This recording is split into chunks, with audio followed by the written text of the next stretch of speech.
Son bir həftə ərzində keçirilən nəzarət tədbirləri zamanı Sumqayıt şəhəri, Quba və İmişli rayonlarının inzibati ərazisində yaşıllıqların qanunsuz kəsilməsi faktları aşkar olunub. Bu barədə Bilgi TV-yə Dövlət Ekoloji Təhlükəsizlik Xidmətindən məlumat verilib.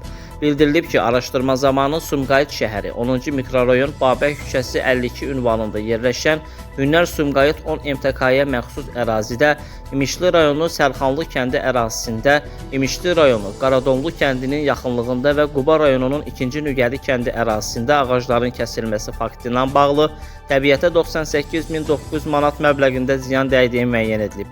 Hər bir fakt üzrə yaşıllıqlara dəymiş ziyanın məbləği cinayət tərkibi yaratdığından məsələyə hüquqi qiymət verilməsi üçün toplanmış materiallar hüquq mühafizə orqanlarından göndərilməsi üçün hazırlanır. Sevindli Akifoğlu, Bilgi TV üçün.